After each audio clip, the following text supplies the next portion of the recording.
For more in-depth discussion, let's bring in our panel. From Newsmax New York, we welcome Niger Innis, who is the executive director of the TeaParty.net, and via Skype from Washington, it's David Goodfriend, former deputy staff secretary to President Clinton. Gentlemen, to you both, thanks for spending some time here on Newsmax Prime. Now, according to the Insider Advantage poll we just heard about, South Carolinians almost split down the middle on whether or not to remove the Confederate flag from the state capitol grounds. Does that surprise you, David? No, it doesn't. I mean, I recently went to Charleston for the first time in my life, and the thing that I was struck with the most in Charleston, South Carolina, is how history is alive. From the Revolutionary period to the Civil War to the Civil Rights Movement, there are new historical markers being put up all the time. There's a constant, seemingly evolving showing of history from the African-American perspective, from the Confederate perspective. I mean, history is alive in Charleston, and it doesn't surprise me at all that there is still very much a split among South Carolinians, as you've just described. What I do think, though, is most telling is Nikki Haley, in my view, has emerged as a hero of the Republican Party by coming forward and not holding her finger up to the wind to see which way it's blowing, but rather showing some leadership, which is so sorely lacking all over the political spectrum, and saying, we're just going to do this. This is my recommendation. We're going to take down the Confederate battle flag. You know, speaking of a historical moment, there's David Goodfriend speaking well of a Republican. Niger Innis, all kidding aside, in terms of history, in terms of the here and now, do you think South Carolina needs to remove that flag from the state capitol grounds? I do, and I'm not saying that the Confederate flag should be banned. You know, if a person wants to fly it on their front porch or, you know, exercise their First Amendment by having it on their car, they should have the freedom to do so. But there's no question that a flag that exemplifies slavery and segregation and terror in the minds of so many Black Americans and half of the South Carolinian population, that is not something that should be subsidized by tax dollars. And gentlemen, as you mentioned, both the historical and political ramification, word comes to us today that major American retailers and e-commerce sites are removing any semblance of that Confederate campaign flag.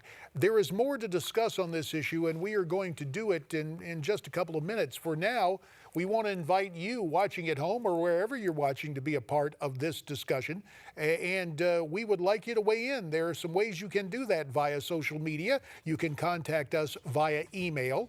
You can also utilize Facebook and Twitter. And don't forget about our primary website, which is newsmaxtv.com/comments. More with Niger and David right after this timeout.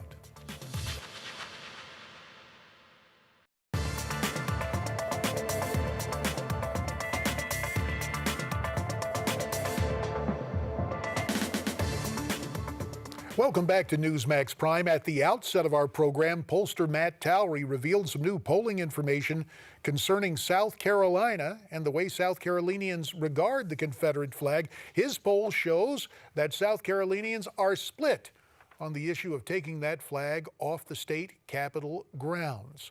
Let us continue now our conversation with the political panel. From Newsmax New York, Niger Innis, executive director of the TeaParty.net, and Skyping in from Washington, D.C., David Goodfriend, former deputy staff secretary to President Bill Clinton.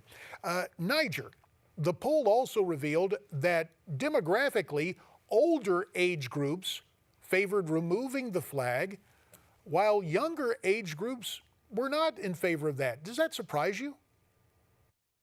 It does actually surprise me a bit, but I can, immediately rationalize that the older age groups, and certainly older African Americans and older whites, know the reality of what a segregated South Carolina was like, and they understand, if they're African American, that the Confederate flag largely was put up on state grounds by a Democrat governor, Fritz Hollings, in opposition to the Civil Rights Movement and the preservation of segregation. And so even the older white colleagues also understand that that is a very painful period for Black Americans and something they don't want to return to. JD, real quick, I don't think we should lose the point, though, in all this hubbub about the Confederate flag. The dramatic picture that we saw at that press conference, where you saw an Indian American woman as governor of South Carolina, flanked to her right by James Clyburn, ranking Democrat senior in the House of Representatives, and the first black Democrat or Republican senator elected in South Carolina since Reconstruction. It was who got more votes than Lindsey Graham got in his reelect. It's an extraordinary, extraordinary picture and snapshot to how far Charleston, South Carolina, and indeed the United States of America has come since those bad old days. We have about 3 minutes remaining. I want to move from that stirring scene of political unity that Niger just referenced, David, to what is going on very curiously with merchandising, both in traditional department stores and e-commerce sites. Amazon is the latest retailer to say it will stop selling any merchandise that depicts the Confederate flag. David, is this going too far? Moving out of the state capitol to now have retailers taking this off the shelves? Well, I want to give you some full disclosure here. I represent eBay in my And we appreciate the full disclosure. There was a little problem with the transmission. We think we've restored it now. So, David, could you repeat that for us? I'm sorry. I was just saying that I represent eBay in my private practice here in Washington, so I want to make sure that I make that clear to your audience. And I do support the action of my client eBay to say that they will not facilitate the sale of the Confederate flag. And the reason they've done it is because they've always had a policy of not wanting to facilitate sales of items that foster hatred or bigotry. That's always been a policy of the company. And I think that they've simply made the decision that this is such an item. And I think that if we go back to the history that my colleague was just mentioning, it wasn't until 1962 that the Confederate flag was restored to the Capitol grounds in South Carolina, directly related to the rise of the civil rights movement at the time. This is not ancient history. This is relatively modern history. And I think that the focus that's been brought to the Confederate flag around this issue, around this terrible tragedy in South Carolina, I think is appropriate. It, of course, is appropriate because it's speaking to a much larger symbolic event. Look, I'm Jewish, okay?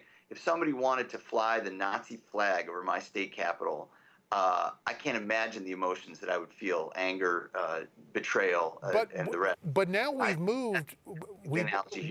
David, we moved from history to hatred. And with about 45 seconds remaining, Niger, has it gone too far, this kind of eradication of any symbol by certain retailers, including eBay? 20 seconds, Niger, to close this out. I won't speak to these private corporations, what they plan to do. I will say that it is getting a little extreme. You just had a senator from Virginia being asked, should the Robert E. Lee Memorial be removed from Statuary Park, wherever it is in Virginia? And, that's going too far. Robert E. Lee was a great American general, period. Probably one of the greatest, if not the greatest. And we will have to leave it right there. General. Obviously, the debate will continue. Niger, Innis, and David Goodfriend, you have our thanks.